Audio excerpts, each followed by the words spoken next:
welcome to IBM Radio. I'm Patricia Starr, and today I am joined by the grandchildren of the musical legends from the 1920s. We are going to be determining who was the most influential musician of the 1920s. Now, why don't we introduce yourselves to you, everyone else? Hello, Patricia. Thanks for that lovely introduction. I'm Ginger Snap Ellington, the granddaughter of the oh-so-famous Duke Ellington. Oh, come on, there's no competition here. My granddaddy, Louis Armstrong, is the bomb.com. I'm Pepper Armstrong. I'm Cinnamon Smith, the granddaughter of the blues legend, Bessie Smith. Wow, you guys sure have some spicy names. I sure hope you can live up to the great legends of your grandparents. Oh, you bet we will. Alrighty then, why don't we start from the beginning? Tell me about your grandparents' childhood. Well, Bessie Smith sure had a rough childhood, which makes her story even more special. Not as special as my granddaddy's. Pepper, stop talking, you'll have your turn. You may continue.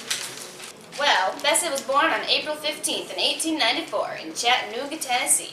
My great-granddad, or Bessie's father, died when she was really young, and a couple years later, her mom and two of her other brothers died, which left Bessie and her aunt to raise her remaining 5 siblings. This is so boring. Why don't you even talk to me? Don't interrupt my story.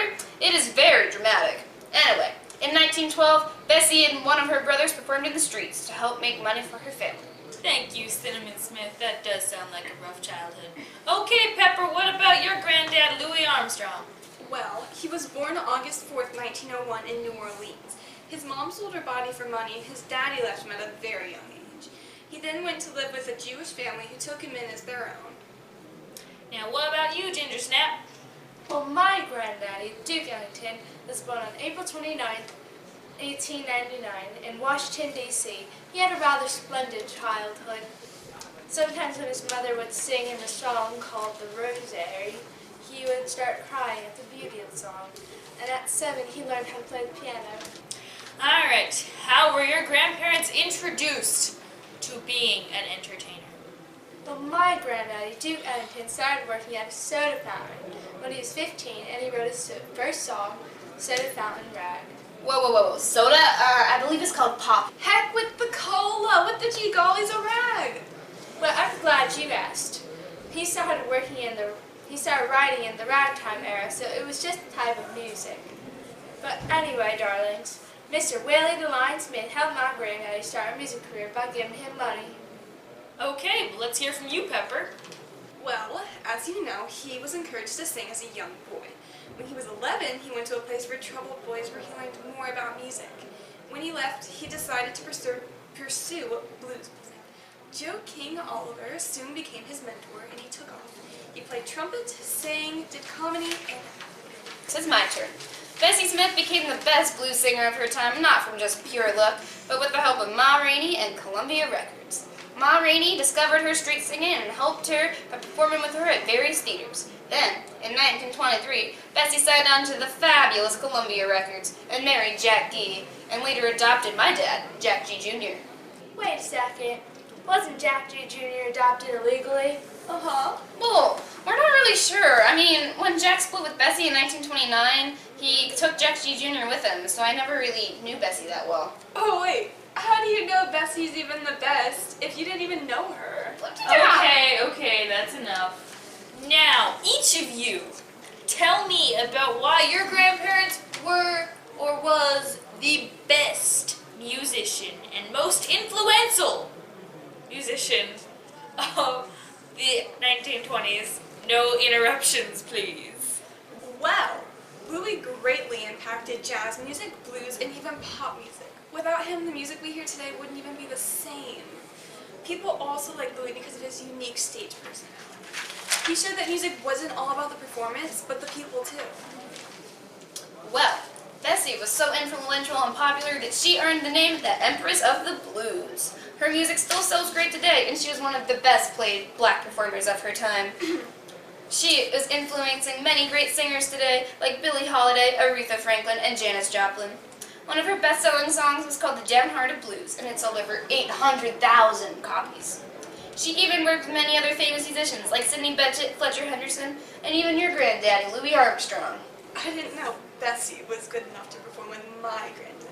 Anyway, the 1920s would have been very different without Bessie because she helped to create the jazz and blues genre, which was a huge part of the culture in the 1920s. Well, my granddaddy, Duke Ellington, influenced the way people looked at music, mostly in the performing arts, such as Broadway and operas.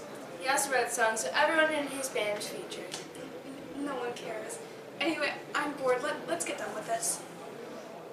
As I was saying, he wrote a ballet called The River, and many operas, for example, Jump for Joy, Cabin in the Sky, Black Tan Fantasy, and the music for a Broadway musical called Anatomy of a Murder. Thanks for watching. Tune in next week and we'll talk about toaster strudels. Is it better than toast? Are they better than strudels? You decide.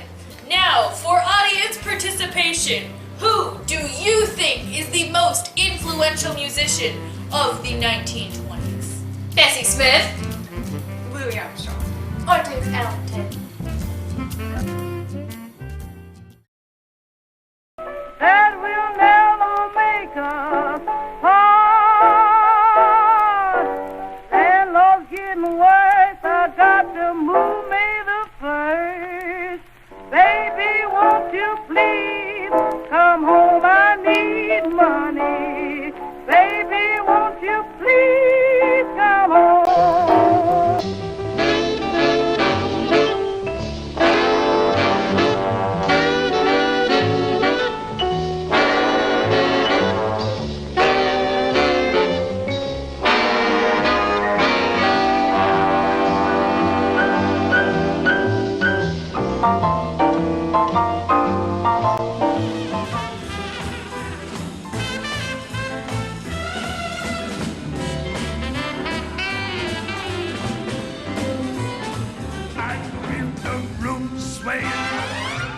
And the band play my old favorite tunes of way back when Papa over there, oh yeah, take off rap bells, that old empty rap bells.